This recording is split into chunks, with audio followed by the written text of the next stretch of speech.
Assalamualaikum warahmatullahi wabarakatuh. Perkenalkan, nama saya Winutun Helum Prasasti dengan NIM 2010501101176 kelas A2 atau B. Di sini saya akan menjelaskan kasus P4 golongan 2 dengan menggunakan uji T. Di sini uji T merupakan uji parametrik yang harus terpenuhi dengan syarat terdistribusi normal dan homogenitas. Di sini uji T terdapat dua, yaitu uji T berpasangan dan uji T tidak berpasangan. Di sini kita memilih uji T berpasangan karena di sini uji T berpasangan merupakan dua variabel atau lebih yang mana dikenakan dua kali pengukuran, yaitu variabel sebelum dan sesudah. Karena di sini pH mula-mula dan pH sesudah pemanasan. Di sini terdapat pH sesudah dan pH sebelum, sehingga kita menggunakan uji T berpasangan. Sebelum kita melanjutkan ke uji T berpasangan, kita harus memastikan bahwa data atau kasus yang terdapat di sini sudah terdistribusi normal. Kita mencari atau menggunakan metode Shapiro-Wilk. Setelah itu, kita untuk mencarinya, kita ke SPSS. Di SPSS, kita ke variable view terlebih dahulu. Kita isi mula-mula dan pemanasan. Kemudian label kita isi pH emulsi sebelum dan pH emulsi sesudah. Measurnya kita ganti scale, kemudian kita ke data view. Setelah data dimasukkan seperti ini, kita ke analisis. Di analisis kita ke deskripsi statis, lalu ke explore. Di explore kita pindahkan pH emulsi sebelum dan sesudah di dependent list. Kita pindahkan seperti ini. Lalu kita klik close. Kemudian kita ke plus. Di sini kita klik bagian non. Lalu kita klik normality. Di sini kita hilangkan checklistnya, kemudian continue. Kemudian OK.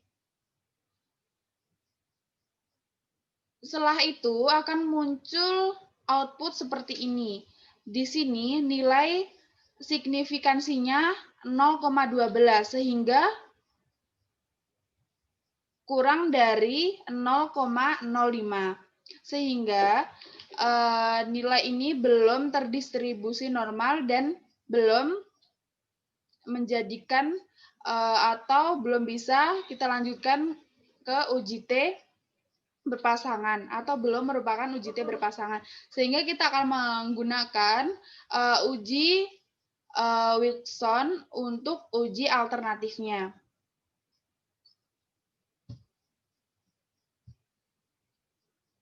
Kita input data seperti ini, lalu kita ke analisis, di analisis kita ke non-parametric test, lalu kita ke legacy dialogs, kemudian ke to related sample. Di sini kita pindahkan pH emulsi sebelum ke variabel 1 dan pH emulsi sudah ke variabel 2. Lalu karena di sini kita akan mencari Wilcoxon, maka kita checklist bagian itu. Lalu kita klik OK. Di sini akan muncul data seperti ini. Kita lihat di bagian ESAM SIG to Teot. Di sini terdapat 0,002 sehingga data tersebut kurang dari 0,05. Karena di sini sudah ada perbedaan antara dua perlakuan atau dua perlakuan sebelum dan sesudah, atau dari pH emulsi dan pH emulsi mula-mula dan pH emulsi pemanasan, maka sudah bisa kita lanjutkan ke kasus 2.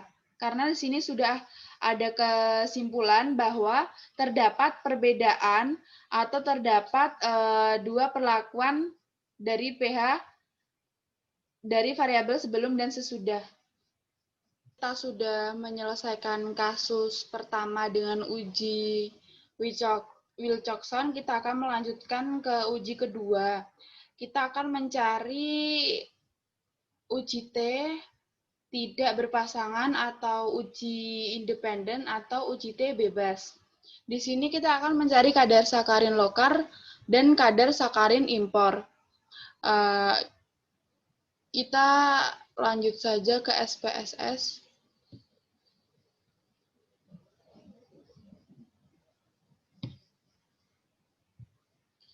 Di sini kita isi lokal dan impor, kemudian kita isi label kadar sakarin lokal dan kadar sakarin impor, lalu kita ganti measure menjadi scale, kemudian kita ke data view. Di data view kita input data-data seperti ini, kita seperti data sebelumnya. Kita ke analisis, lalu ke deskripsi statis, lalu ke explore. Di explore kita klik kadar sakarin dan lokal ke dependent list. Lalu kita klik pause, kemudian kita klik pause di sini, kita klik bagian box-nya none dan klik normality, dan kita hilangkan checklist yang ada di sini. Lalu kita klik continue, kemudian OK. Setelah itu akan muncul output atau data seperti ini. Di sini nilai signifikansinya 0,23. Kita padahal harus mencari data lebih dari 0,05. Padahal di sini datanya 0,023, maka ini kurang dari 0,05.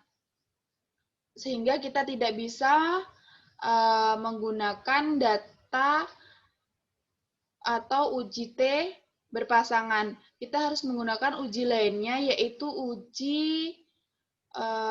uji Mann-Whitney.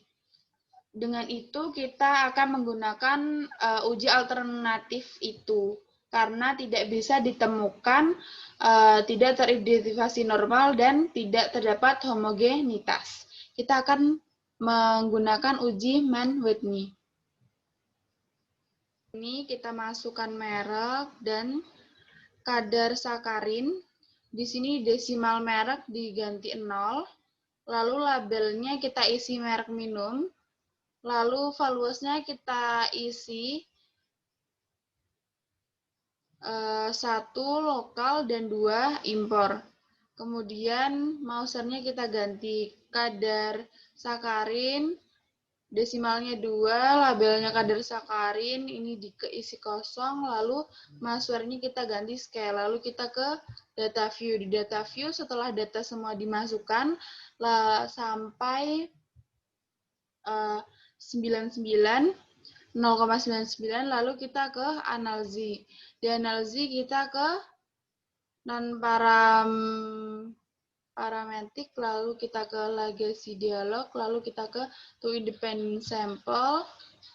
Kita pindahkan seperti ini, lalu kita klik OK.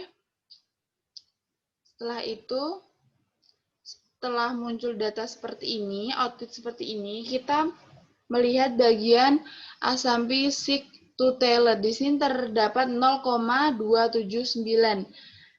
Di sini kita seharusnya kurang dari 0,09, tetapi di sini lebih dari 0,09. Sehingga angka yang kita dapatkan tidak memenuhi angka yang sangat signifikan, tidak ada perubahan yang sangat signifikan, sehingga dapat disimpulkan bahwa kadar sakarin lokal dan kadar sakarin impor sama sekali tidak ada atau tidak ada perubahan yang sangat signifikan. Itu kesimpulan dari uji Mann-Whitney ini, yang kasus kedua. Maka sekian dari saya. Jika ada kesalahan kata, mohon dimaafkan. Wassalamualaikum warahmatullahi wabarakatuh.